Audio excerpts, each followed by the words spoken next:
On March the 26th, 2013, the Yu clan in Liuxi Town, Jiangxi Province, worshipped their ancestors. Early in the morning, clan members from both near and far gathered at their ancestral hall.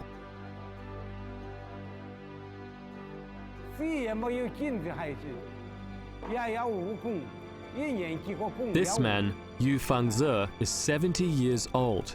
As an elder, he advises on local issues, big and small.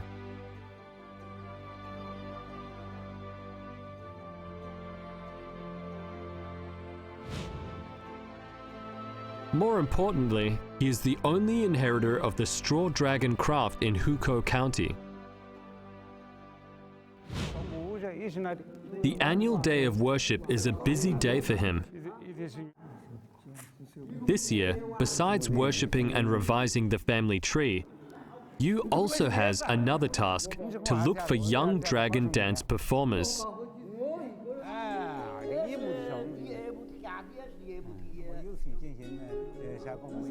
In the ancestral hall, Yu scans the crowd for young men while chatting with other elders. But this time of year, young people have left to work in the cities. Only the elders and children remain at home. The dragon dance demands stamina. Looking at the elders, Yu can do nothing but shelve his plan.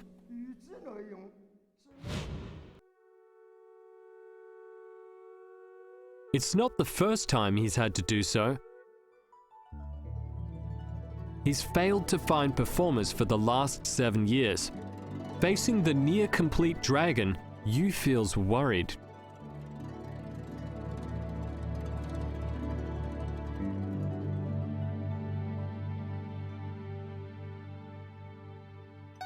Yu lives in Hukou County in Jiangxi Province, where the Yangtze River meets Boyang Lake. The Jiangnan region abounds with rice, which is part of the reason for the popularity of the straw dragon here. At that time, the straw dragon could be seen in all villages across the country. It's easy to make. Just bundle up straws and connect the bundles with ropes. Then a dragon takes shape. It's not woven. It's made from straw bundles. Early straw dragons were like this.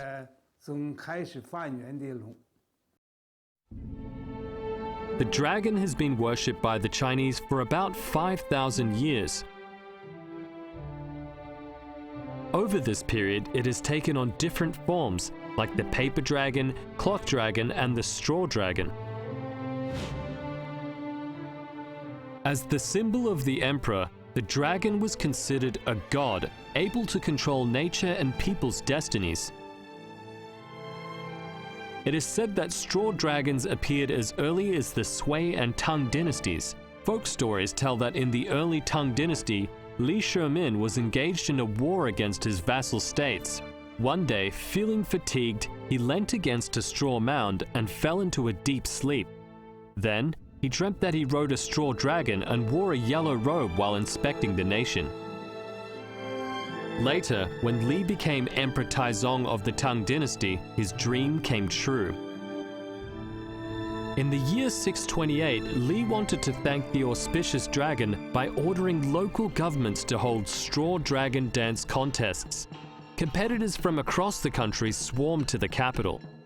From then on, the straw dragon dance gained popularity. After the harvest, on farm fields and sunning grounds, people would perform the dance to celebrate. The Ming and Qing dynasties were the heyday of the dance. Dragon parades were then popular in the Yangtze River Valley, held in every village and attended by every clan.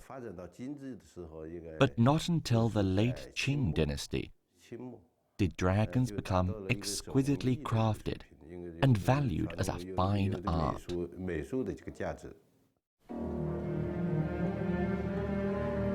The straw dragons made in Dongguan, Hukou, and Muchuan are the most famous. They're all handmade but use different techniques. The Dongguan dragon is simple, the Muchuan dragon complex, while the Hukou dragon is somewhere in the middle.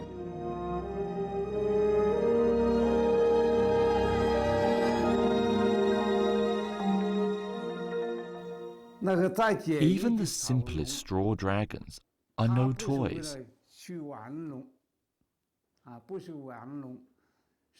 We have cloth and paper dragons for that. Late on January 15th of the lunar calendar, the Dragon King crosses the sea and ascends to heaven. Making and burning a straw dragon symbolizes this trip.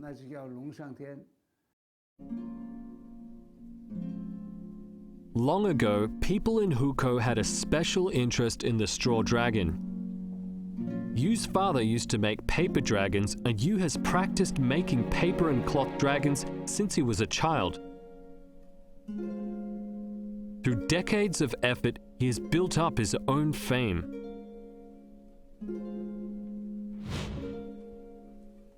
In the early 1980s, before a folk art festival in Zhejiang, the then head of the local cultural center asked Yu to help make a traditional straw dragon. But at the time, Yu knew nothing about the craft. He asked around and found an old man named Zhou Yunkai, who was then in his 80s. Zhou was the second-generation inheritor of the straw dragon craft. Yu thus visited Zhou, who showed him a battered dragon head. Most of the straws were gone and only the skeleton remained. But Yu was still entranced by the exquisite dragon head. He immediately asked Zhou to teach him, but was rejected.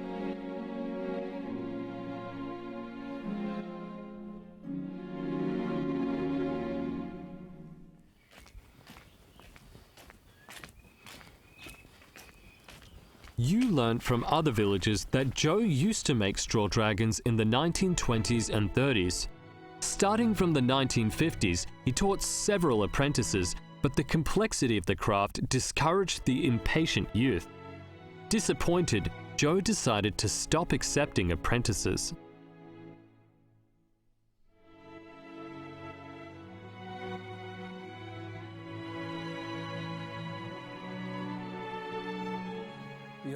Many people tried to learn the skill, but none succeeded. I told him I'd be able to master it. He told me I'd fail too. I asked why. He said it's too complex and would take a long time to learn. Making a dragon requires time. I said I didn't mind. I wanted to do it.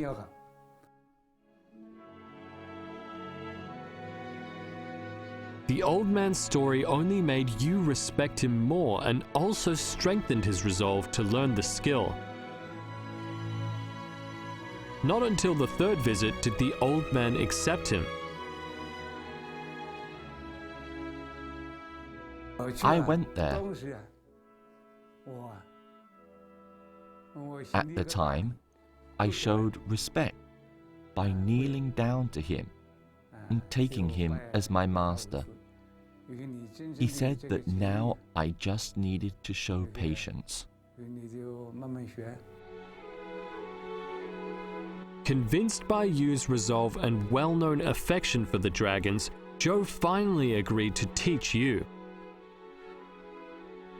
Thus, Yu became the third-generation inheritor of the Hukou straw dragon, and his dragon-making career began.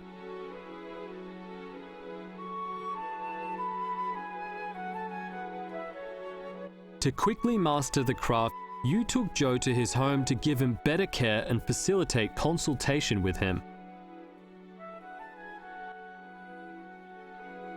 Before long, thanks to his basic skills and quick head, Yu had a good understanding of straw dragon making.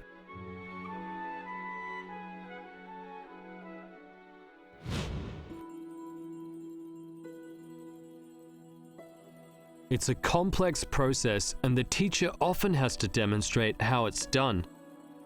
Given the time intensiveness, Yu used to practice making just part of a dragon.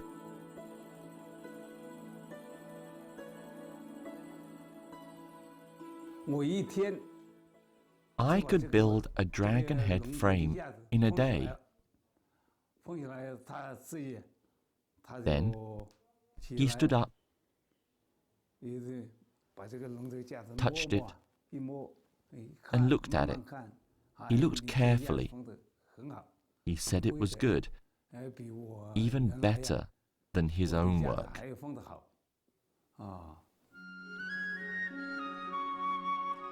After gaining a basic mastery of the craft, Yu began improving upon the old man's design.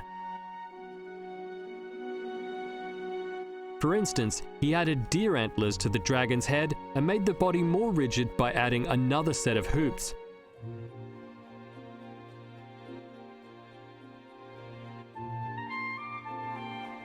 He also made the dragon more vivid by covering it in yellow paper the color of rice straw. These improvements made the dragon more imposing.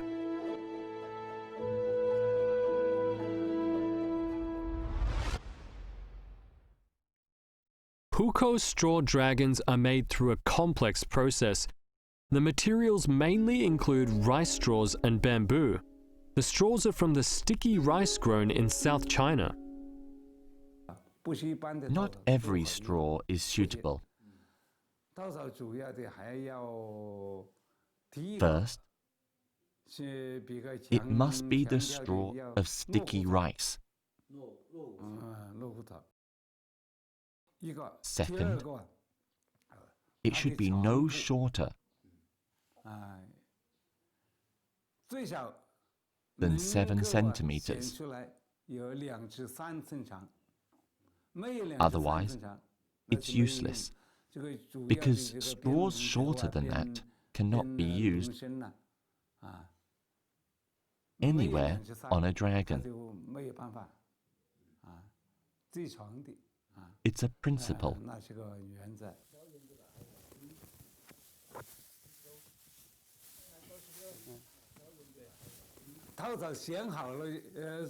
After straws are brought home, they first undergo a selection. Use a garden fork to remove useless grass. Out of every 5 kilograms of straw, only 3 kilograms will remain. That's just 40%.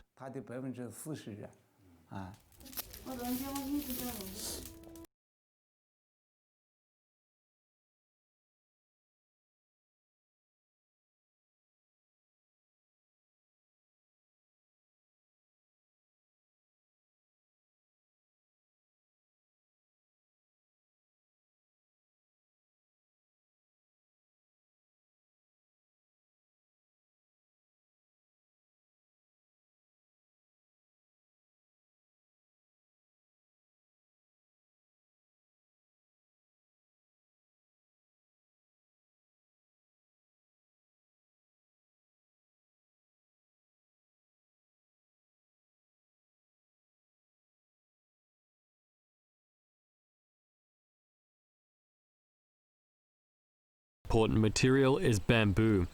Bamboo is collected in midsummer, and selecting the bamboo requires abundant experience.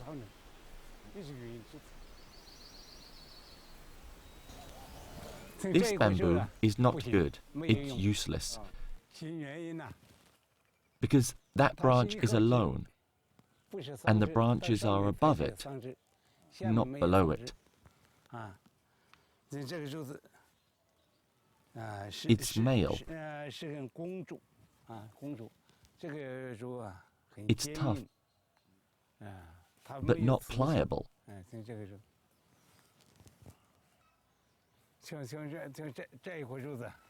Bamboos like this should be at least 3 years old. It's pretty good. This one is female. The twigs are just over there. If the lowest branch is alone, the bamboo is male.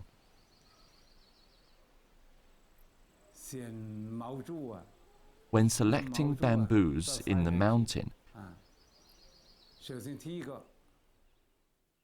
the first thing is to try to select bamboos that are 4 years old.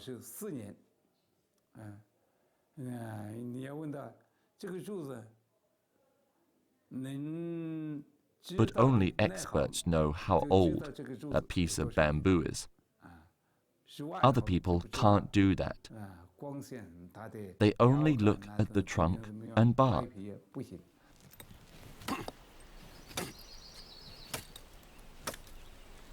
Bamboos aged 2 or 3 years are preferred. Bamboo is sturdy, pliable, and more importantly, crack-resistant. The large joints make them easy to be sliced into strips used to weave the dragon skeletons. Bamboo grows fast, and the climate in Hukou helps it grow even better.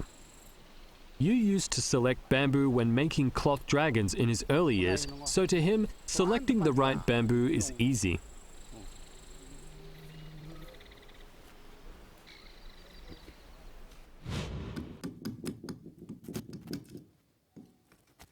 Selected bamboos will be sliced into strips of a uniform size. When the bamboo strips are ready, the most important step in making a straw dragon begins: building its skeleton.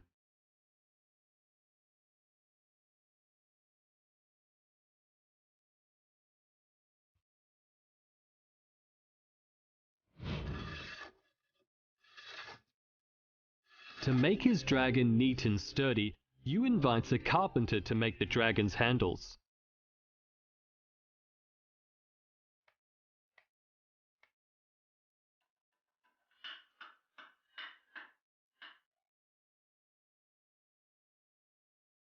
The dragon's head is always a top priority.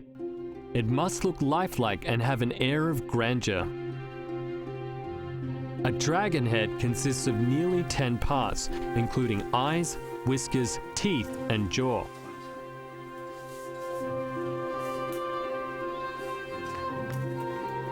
The first step of building a dragon is making its jaw. First, straws are attached to the wood and bamboo frame. Then the straws are neatly arranged to weave the mouth, and paired straws are bent vertically to make teeth. Afterwards, boiled straws are attached to the skeleton and sprinkled with water. Straw knots should be arranged neatly or in a certain pattern. Every straw is knitted and all the knots are tightly arranged.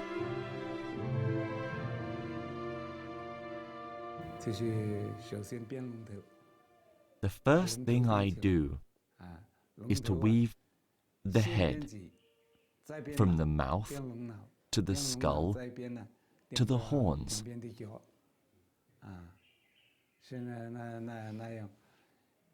They are made separately and finally assembled into a head.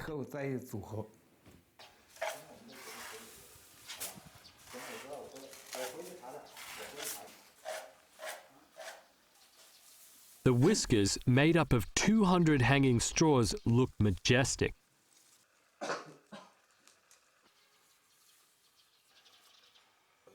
The hardest part is to make the throat. In the middle of the throat, there is a gap that is made by parting the straws. It's pretty difficult. The upper mouth is also hard to make. It has 2 layers. It's hard to hide the straw ends. It takes a lot of skill and thinking to hide all the straw ends.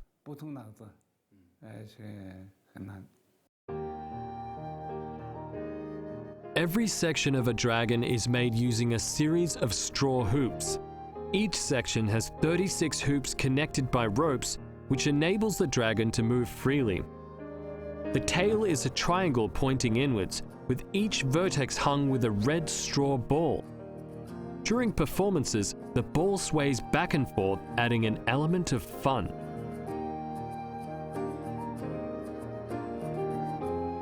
The body is covered with wheat straw scales. The scales are made using various tools, including a knife, a clamp, a saw, and a hammer, and over a dozen different techniques like weaving and knitting.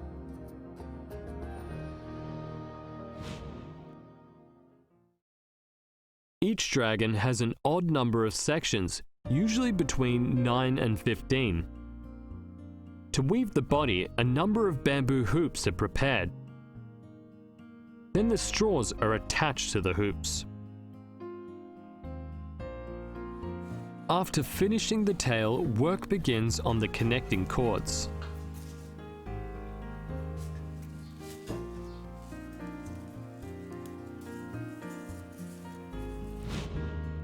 Finally, the head, body, tail, and the cords are attached, and the dragon is finished. It takes over 80,000 straws to make a 28-meter-long dragon. Its head, whiskers, tail, and scales each must be made using a specific number of straws ranging in length from 9.3 centimeters to 93 centimeters. Normally, making a dragon requires 140 kilograms of straw, but when it's finished, less than 40 kilograms will remain. A typical dragon takes about 300 man-hours to complete. The finished dragon looks lifelike and natural, as if it were never touched by a human hand.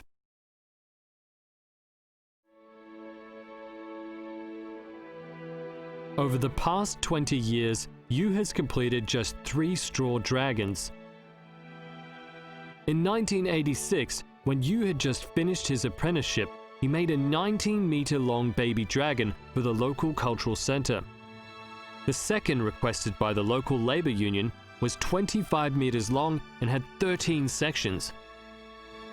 At a dragon dance contest in Zhejiang, the exquisite skills it showcased awed the cultural society.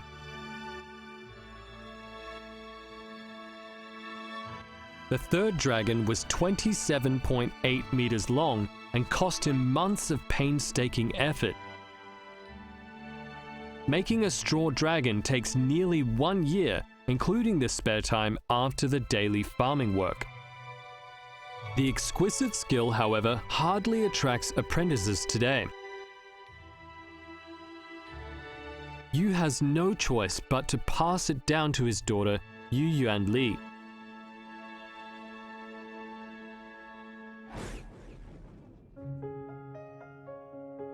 Over 20 years ago, when Yu began learning the skill, Yuanli was only a small girl. Every time Yu practiced, she would sit beside him and watch while weaving her own simple straw works. It looks like Yuanli inherited Yu's talent. Before long, she could weave some simple dragon parts on her own. At a folk arts festival in Hukou in 1986, the straw dragon leading the parade was made by the father and daughter together.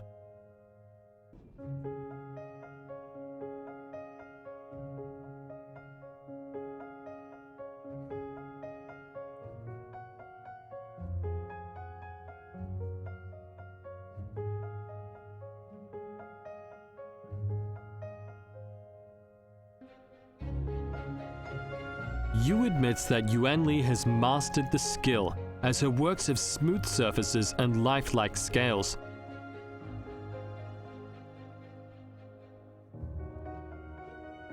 Nurtured by Yu's craft, Yuanli grew into the profession.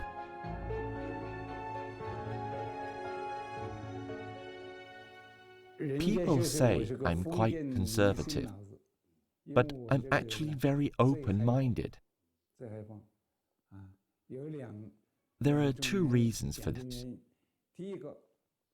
First, I passed it down to my daughter. It doesn't matter who the successor is, as long as the craft is inherited. The successor doesn't have to be a man. The craft contains no secrets, and girls have an advantage. They're more careful than boys.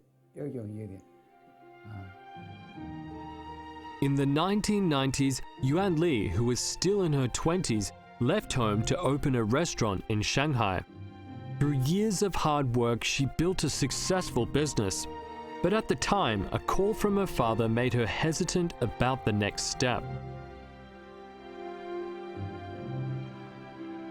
Yu told her he was aging and that his health was deteriorating, so he hoped Yuan Li could return to make dragons.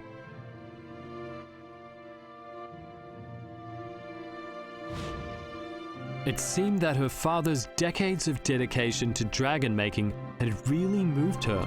After several days of deliberation, Yuan Li decided to come back home. After she and her father had completed a dragon together, Yuan Li truly understood her father's love for the straw dragon and the responsibility placed upon her shoulders.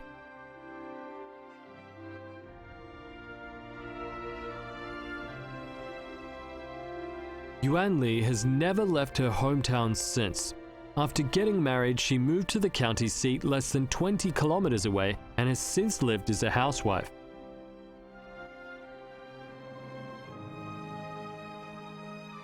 However, she never ceased weaving dragons. Visiting her parents' home to help them with housework and make dragons with her father has become her weekly routine.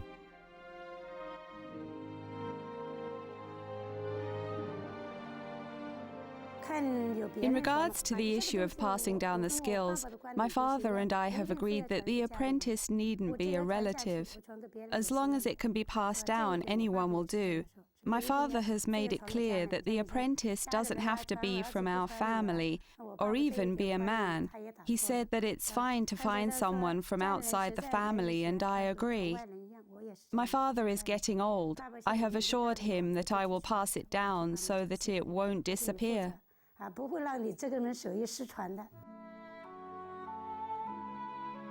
Today, Yuan Li has become a skilled straw dragon craftswoman and has been selected as a provincial intangible cultural heritage inheritor.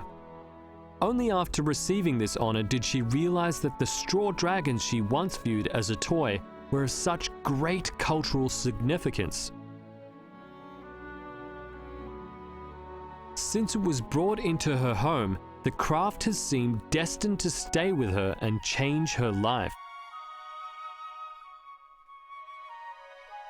She still remembers that in her early years, the Spring Festival in Hukou used to bustle with countless temple fairs.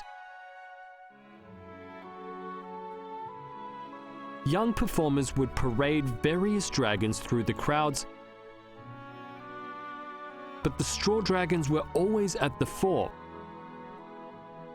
Because food is the people's primary need and grain is the most basic food, straw dragons were given the title Lord Among Dragons. There were dragon parades from January 7th to 15th of the lunar calendar. In each village, most people were from the same clan, and every clan had its own dragon. So these dragons would clash. The dragons' poles became weapons. It's an age-old tradition, dating back to the Ming dynasty. A legend suggested that straw dragons are superior and should occupy the east. The dragons vary in style in different parts of the country and have taken on many forms over the millennia. folk stories suggest that there were dragons of different sizes for kids, teenagers, and adults.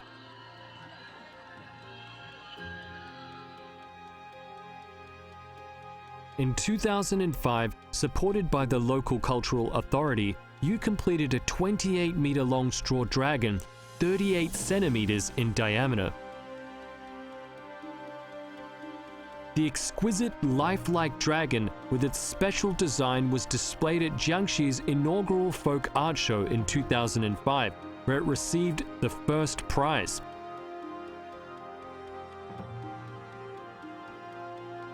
Meanwhile, the straw dragon became listed as a provincial intangible cultural heritage.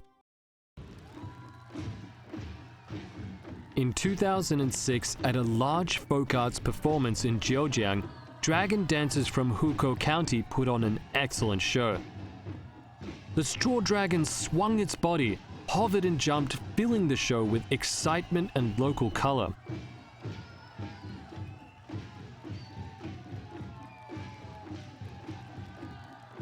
But as the once popular temple fairs become fewer, the dragon dance is losing its stage.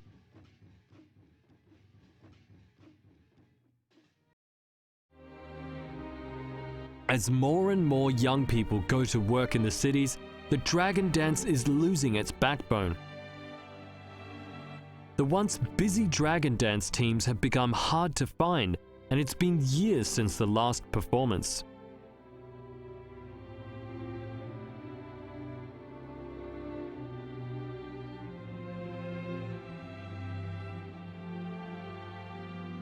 Today, Yu's straw dragon is kept at the county's museum. Once the dragon stopped being the center of folk performances and became a mere exhibit, its original purpose was lost. This fact saddened Yu, but also stoked his passion. Without delay, Yu began building his dragon dance team. Liusi town is not big. Having spent his whole life here, Yu knows nearly every household in the township. He knows where he can find the right people.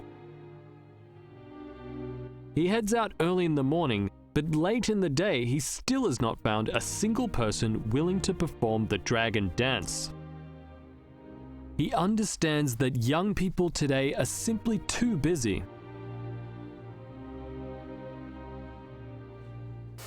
A philosopher once said that the loss of a senior craftsman is no different than the loss of an entire museum. After years of neglect, we've not only lost many craftsmen, but also their crafts.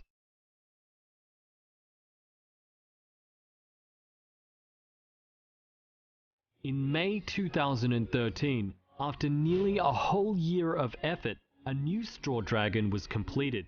The only thing you can do is to sprinkle it with water. He says regular exposure to fresh air and water can help preserve a straw dragon for more than 10 years.